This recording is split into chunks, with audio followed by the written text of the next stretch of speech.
રાજકોટ જિલ્લામાં ભૂકંપના 7 આંચકા અનુભવાયા છે। મળતી વિગત પ્રમાણે ઉપલેટા પંથકમાં ભૂકંપના આંચકા અનુભવાતા સમગ્ર વિસ્તારમાં ચકચાર મચી જવા પામી હતી। આ આંચકાની તીવ્રતા રિક્ટર સ્કેલ પર 3.8ની માપવામાં આવી છે। ઉલ્લેખનીય છે કે સવારે એક જ કલાકમાં 6 જેટલા આંચકા અનુભવાતા સ્થાનિકોમાં પણ ફફડાટ જોવા મળ્યો હતો। જો કે કોઈપણ પ્રકારની જાનહાનિ ન થતા સૌએ રાહતનો શ્વાસ લીધો છે। જાણકારી પ્રમાણે ભૂકંપનું કેન્દ્રબિંદુ ઉપલેટાથી 27 કિલોમીટર દૂર નોંધાયું છે। ભૂકંપના આંચકાને પગલે સ્થાનિકોને સાવચેત રહેવા તંત્રએ અપીલ કરી। અહીંયા રાતથી અત્યાર સુધીમાં 6 આંચકા આવેલા છે। અહીંયા ઘણો ડરનો માહોલ છે। નાના નાના બાળકો ડરી ગયા છે। બધા બહાર નીકળીને બેઠા છે અને અહીંયા ટીમ અલર્ટ કરવા પણ આવેલી છે। એના માટે તો અમને આ ટીમ અત્યારે અલર્ટ કરવા આવી છે, પણ અમે ઘણા બધા અહીંયા જે વિસ્તારમાં બધા રહે છે એ બીએ છે, કેમ કે આ ઇમારત મોટી છે અને પછી અહીંયા બધા નાના નાના બાળકો અને છન્નું ઘર છે। અહીંયા રાજકોટ જિલ્લાના જેતપુર ઉપલેટા આસપાસના ગ્રામ્ય વિસ્તારમાં ભૂકંપના આંચકાઓ અનુભવ્યા હતા અને લોકો ભારે ફફડાટમાં હતા। લોકો રાતે ઘરના બહાર દોડી ગયા હતા અને રાતે લોકોના ઘરની બહાર જ રહ્યા હતા।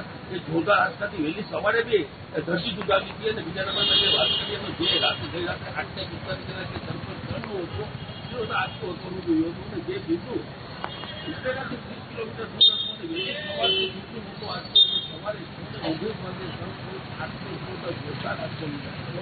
સવારે 6:19 આંચકાઓ અનુભવ્યા હતા, જેમાં સવારે 6:19 કલાકે 3.8નો હતો, સવારે 6:56 2.9 નો આંચકો હતો, સવારે 6.58 એટલે 3.2નો અતિવૃત આંચકો હતો, સવારે વહેલી સવારે જે 7:10 જે 2.9નો હતો અને સવારે જે 8:13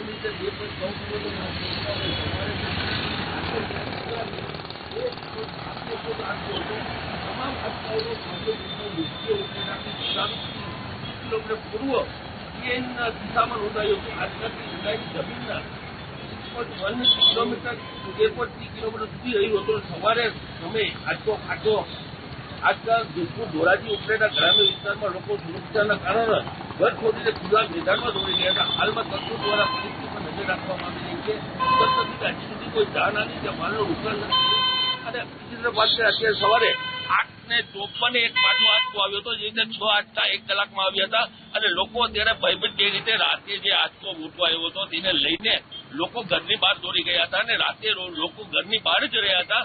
જે રીતે વહેલી સવારે પાછા કલાકના અંદરમાં 6 આંચકા આવ્યા હતા, તેને લઈને લોકો અત્યાર સુધી અત્યારે ભયભીત લોકો છે। કોઈ જાન માલને કે કોઈ નુકસાન નથી થયો, પણ લોકોના દિલોના અંદરમાં ડર પેદા થઈ ગયો છે કે ઘરના અંદરમાં લોકો નથી જતા, બહાર રહે છે કે ભૂકંપ ક્યારે આવશે કે નક્કી નથી। જે રીતે જે જર્જરિત મકાનો હોય ત્યાં મામલતદાર દ્વારા અત્યારે ચેકિંગ કરવામાં આવી રહી છે। જે લોકોને સલામતી સ્તરે ખસેડવામાં આવશે। જે જર્જરિત હાલતમાં જે મકાન હોય તેને લઈને લોકોના અત્યારે મામલતદાર ટીમ દ્વારા અત્યારે ધોરાજી શહેર ઉપલેટા અને ગ્રામ્ય પંથકમાં અત્યારે જઈ રહી છે અને જે લોકોમાં તકલીફ ન હોય કે જર્જરિત મકાનો હોય તેને લઈને સારા સ્તર ઉપર લઈ અને લોકોનો ત્યાં રેસ્ક્યુ કરવામાં આવે છે કે જે રીતે વધારે કોઈ તકલીફ ના પડે, સામનો ન કરવો તેને લઈને